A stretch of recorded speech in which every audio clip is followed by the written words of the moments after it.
Хөвсгөл аймгийн 2017 оны онцлог 10 үйл явдлаас 2017 онд Хөвсгөл аймгийн хүн ам 131.9 мянгад хүрч өмнөх оноос 1.5% өссөн бөгөөд 6 хошуу мал төрөл бүр дээрээ өсч 5,297.6 мянгад хүрлээ. Орон нутгийн орлого 12.7% хүрч өмнөх оноос 18.6% өсөлттэй байна. 2017 онд төвсгөлчүүд од хиймэртэй байж Харуулаг сумын харьяар түүхч доктор Үлзий Баатарын Монголчууд тусгаар тогтнолын түүх зэрэг соёлын бүтээл нь Монгол улсын төрийн шагнал хүртэж үндэсний баяр наадам ардын хувьсгалын 96 жилийн ойн хүчит бүхийн барилдаанд тосон зингэл сумын харьяат улсын харцаг содном дорж 9-5 төрүүлж арслан сод Монгол улсын манлай ойч Болдбаатарын халиун азраг улсын их баяр наадамд 2 дахиад төрүүлж 93 наадмын 2 төрөг хүртэж манлайлсан зэрэг амжилтаар 2018 оноо өгтөж байна. Аймгийн иргэдийн төлөөлөгчдийн хурал, аймгийн засаг даргын тамгын газраас 2017 оны онцлог 10 үйл явдал бүтээн байгуулалтыг нэрлэж байна. Хариуцлага хамтын ажиллагаа сайжрлаа. 2017 оны хариуцлага хамтын ажиллагааг сайжруулах жил болгон зарлаж, аймгийн засаг даргын хариуцлага хамтын ажиллагааг сайжруулах тухай А415 дугаар захирамжийн хэрэгжилтийг ханган ажиллаж, нэрлсэн жилийн хүрээнд төрийн албан хаагчдыг зүтгэж, этгэж, сэтгэж ажиллахыг уриалж, зээсийн зарчмыг хэрэгжүүлснээр төрийн байгууллага хувийн хөвшил, иргэний нийгмийн байгууллага, иргэдийн хамтын ажиллагаанд ахиц дэвшлэл гаргалаа. Иргэн дээлтэй орчин бүрдүүллээ. Улсын болон орон нутгийн төсвийн хөрөнгө оруулалтаар шинэ мөрөн худалдааны төвийг ашиглалтанд оруулж 500 хүнийг тоглох ажлын байраар хангаж эрүүл аюулгүй орчинд худалдаа үйлчилгээ эрхлэх боломж бүрдлээ. Баянзүрх цагаан уул суманд 320 хүүхдийн сургууль, ханх чанам өндөр цагаан уур суманд 100 хүүхдийн дотуур байр, мөрөн цагаан уул суманд 150 хүүхдийн цэцэрлэг шинээр баригдаж, хүүхдэд ээлтэй суралцах орчин нөхцөл сайжирч, боловсролын үйлчилгээний чанар хүртээмж нэмэгдлээ. Мөн Аршаанд Тарайлан суманд соёлын төвүүд шинээр ашиглалтанд орж, соёл урлагийн үйлчилгээний чанар хүртээмж, спортоор хичээллэх таатай орчин нэмэгдлээ. Дэлхийн шилдэг тамирчин Хөвсгөл нутгаас анх удаа тодорлоо.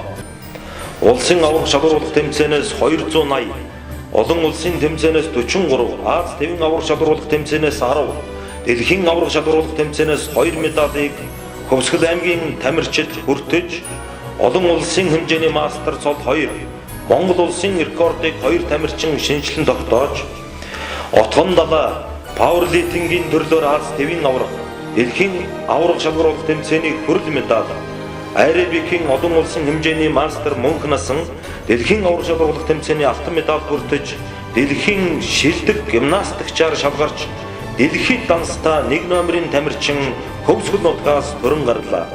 Амжилт гаргасан багш дасгалжуулагч тамирчдад 73.8 сая төгрөгийг урамшуулал болгон аймгийн засаг даргын зүгээс олголоо. Хөвсгөлчүүд бурхан шашны тэргүүнээ өргөмжлөлөө.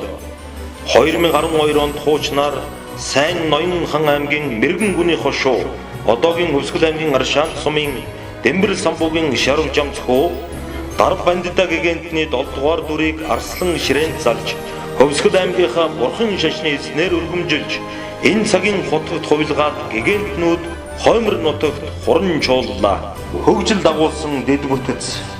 Хөвсгөл нуурын баруун эргийн 35.15 кВт-ийн сахилгаан дамжуулах 40 км агаарын шугам ашиглалтанд орж, 156 аж ахуй нэгж, жуулчны бааз, 128 айл өрх төвлөрсөн эрчим хүчинд холбогдлоо.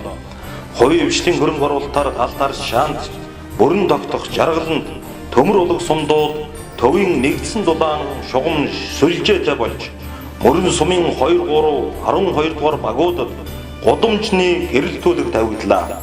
Эдгээр нь иргэдийн ая тухтай амьдрах нөхцөл боломжийг бүрдүүлж, иргэн дээлтэй орчин бүрдлээ.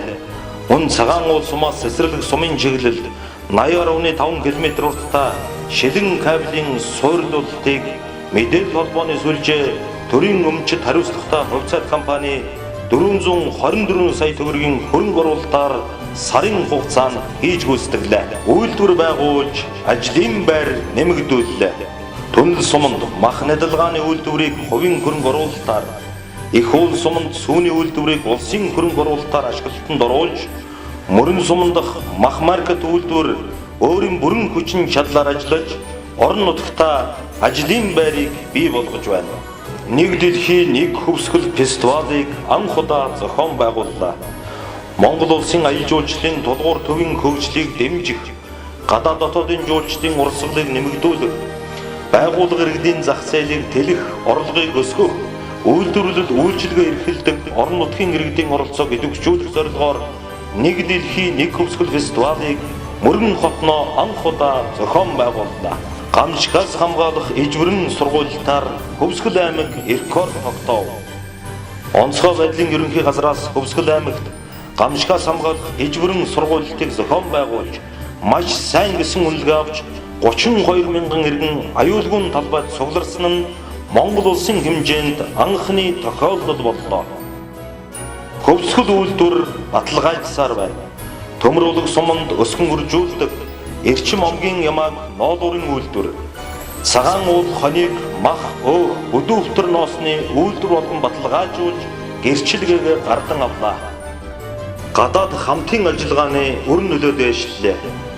Найрс хөвсгөл хөтөлбөрийн хүрээнд 2017 он Норвеги улсын Кайтекано тосгоныг цагаан нуур сумтай хамтын ажиллагаа тогтоосноор нийт 7 улсын 11 муж хотуудтай гадаад харилцаагаа өргөжүүлж, манай аймагт олон улсын 22 төсөл хөтөлбөрийн байгууллагууд гадаад хамтын ажиллагааны хүрээнд боловсрол, эрүүл мэнд, аялал жуулчлалын салбарт 260 сая төгрөгийн хөрөнгө оруулалтыг татаж хамтын ажиллагаа өргөжсөөр байна.